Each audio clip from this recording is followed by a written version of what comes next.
David, when you went into it, did you have certain ideas about Champagne that by the end of it you'd kind of reconsidered or came out with a different point of view?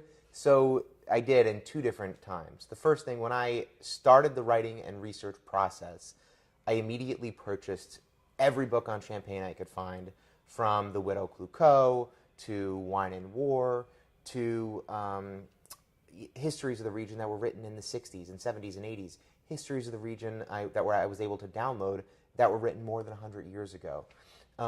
In reading all these histories, I was struck by two things. The first thing I was struck by was how fantastic the history is in Champagne. Maybe everyone knows this, but the Western Front was through Champagne. Nazi Germany occupied Champagne in World War II. You know, the Calvinists fought the Huguenots in Champagne. The amount of bloodshed that Champagne has witnessed, one would be hard-pressed to find any region in the world that has witnessed more bloodshed and more heartache than any region but Champagne. But it's the beverage that we all associate with celebrations. And I love that contradiction there. So that was one of my real takeaways, and that's why I think the book has a lot more history than I probably expected to at the outset. The other thing that struck me was how everything that we are excited about in 2016 about Champagne is not really new, in that it's a rediscovery of what's old. The American champagne market, and therefore the global champagne market, was forever changed by Kermit Lynch and Terry Thies, introducing grower champagnes to the American market. You know, at one point in the book, I say if Kermit Lynch gets the credit for bringing in the first growers with LaSalle and Paul Barra, it was Terry Thies who convinced Americans that champagne deserved a religious devotion, that champagne was worth, electricity running through your veins. It was Terry Thies that got us excited about his book of growers and the dozens of folks he introduced the country to. But what those two discovered already existed.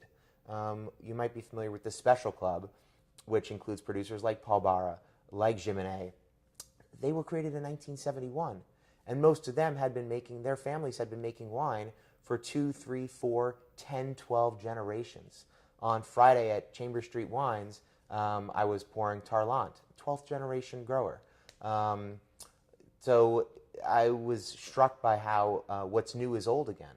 And then today, the current obsession, now that the wine market has become very trend-driven, we're currently obsessed with the new wave producers, those who are pursuing singularity with single vintage wines, single vineyard wines, often single variety wines from Champagne to show what the terroir can offer.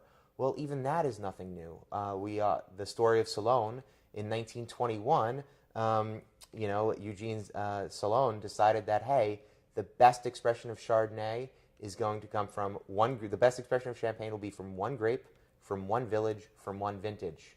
And Salone has never changed since then in 1921. In 1935, Philippinat took it one step further with Clos d'Aiguaz. And they said, no, actually, the greatest expression of Champagne is going to be a single vintage, single vineyard wine.